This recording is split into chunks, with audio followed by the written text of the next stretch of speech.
Alright, let's just do that now. 12 seconds, 13 seconds.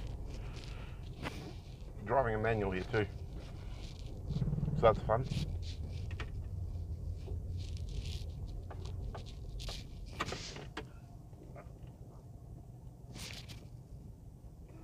So, oh Jesus.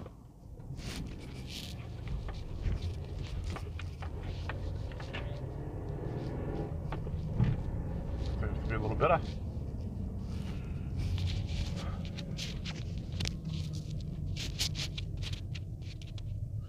So I'm probably going to sit in traffic for like an hour and a half or something.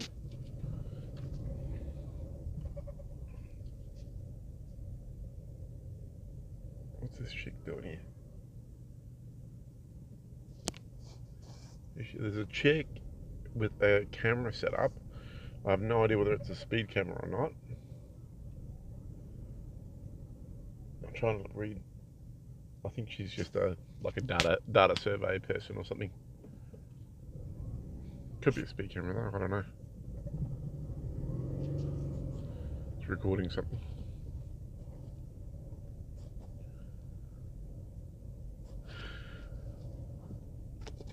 So Owen streams are fantastic at the moment.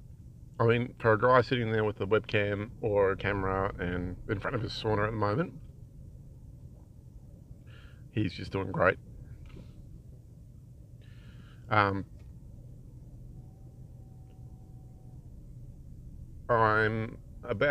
think I'm about 3/4 of the way through the, I don't know if it's just a sample or whether it's the full book. It's about 6.5 hours audio book on unauthorized.tv, of which I am a subscriber.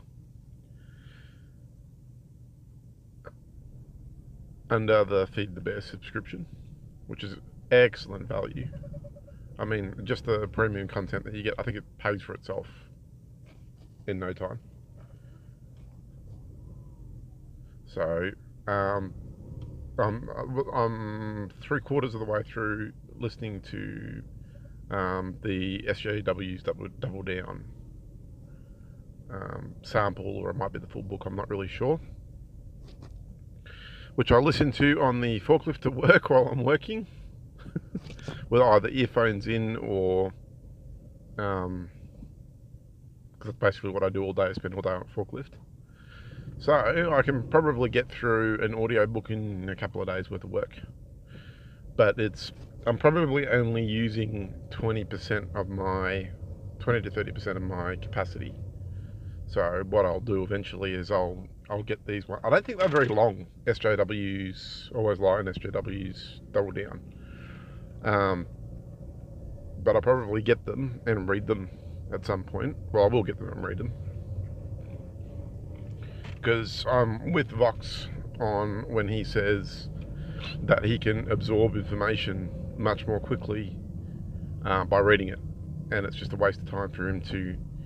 I tend to read quite quick as well, but I don't read a lot of like fiction or books or anything like that. So if you're not in the habit of reading full books, you tend to fall out of rhythm with your reading, I think. Well, that's something that I've gotten into. Like I'll read pages. The last couple of books I read were a book called Dear Leader. I think I can't pronounce the name, or I'll end up butchering it, but it's by a North Korean defector. Excellent story. Highly recommend you read it because it gives you might be Jin Jing Sung or something like that is the guy's name. It's called Dear Leader, and it's a I know Michael Mellis had a book out called Dear Reader, which is, I haven't read that, but that's his take on visiting North Korea and everything. But this is an actual defector that was one of the higher ups with the infantry, the regime. Well, he wasn't one of the higher ups. Sorry, he was one of the admitted, I think they're called, which is the inner circle of I think Kim Jong Il's regime at the time. And he defected somewhere around 2012, I believe, 2011, Might have been a little earlier than that, just before Kim Jong-il died and Kim Jong-un took over. And it's great detail on. He was a poet. He wrote loyalist poetry for the regime and was part of the I can't remember which department he was part of, but he got to the point where he was admitted, which means that he was able to have an audience with the leader and so on. And he went back and visited his hometown and saw what was going on in the that's the story of his defection, because he saw it and it just, the reality hits home. The description of what the horror of where socialism leads is second to none with that. And he also gives a very clear instruction of how it all operates, which is interesting to say the least. It's a fantastic read. So I read that all the way through, but I was reading some pages I read 2 or 3 times over, because I'd read them quick and then I'd realise I'm not absorbing it properly, and I really wanted to absorb it.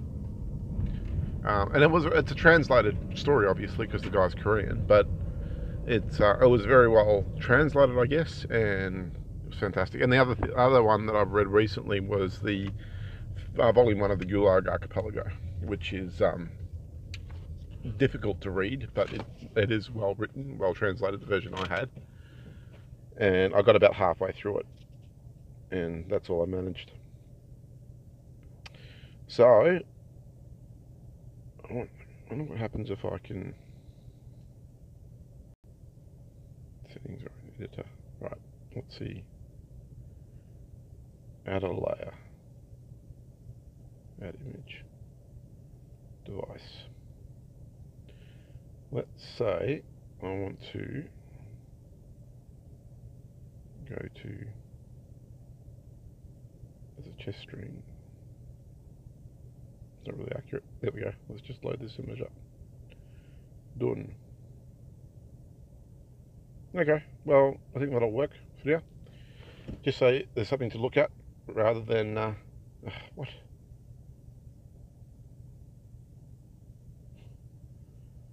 Let's go editor again. There we go. It's screen cap. So, yep, gives you something to look at while I'm driving and stuff. It's a photo I took off the Chromecast is giving me bears to look at.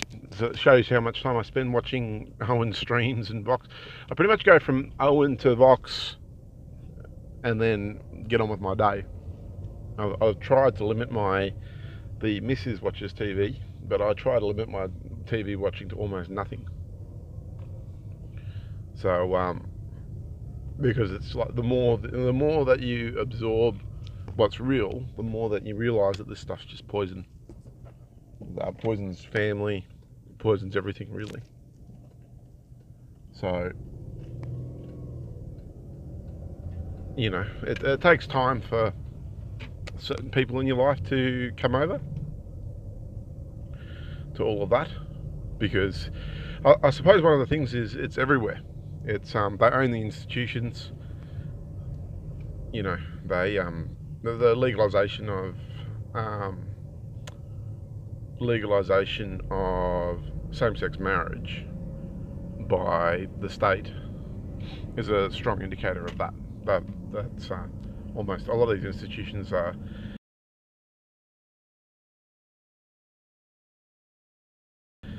full converged, that's one of the things that Vox talks about a lot in SJW's Always Double Down, is the convergence of the institutions and the indicators that you have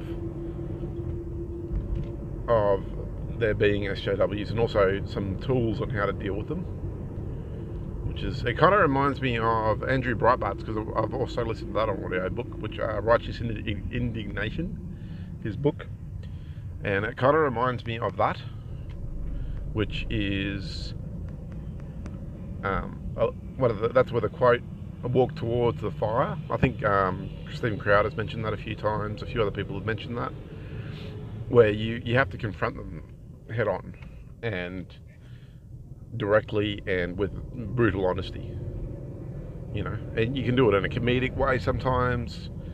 That's the way I find it. It's just pointing out how ludicrous and absurd what they're saying is with SJWs, and realise that a lot of these people are dungeon trolls, I like to call them. They sit in their mum's basement, we say, or they don't have families most of the time.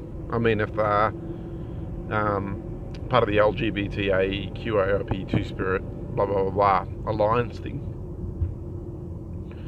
they're fundamentally against family, really, because you can't be a part of that alliance and be for them, which leads to the whole environmentalism, the watermelon thing, green on the outside and red in the middle, socialist in the middle, communist. So I want to make a point to say every one of these streams that I do that Jacinda Ardern, which is the New Zealand Prime Minister, is a dirty rotten commie. I like the I think that once upon a time, that in the States anyway, in the US, that used to be a thing to say out in the open, and that's something that we need to bring back and point it out. And the ultimate goal of socialism is communism, of course. So something I picked up from one of Crowder's shows, or one of his things that he did. So, I mean, all this stuff with convergence and everything, our goals are to move to a rural area, country area, eventually. Where we live at the moment isn't right in the city, which is good. So get food stores first.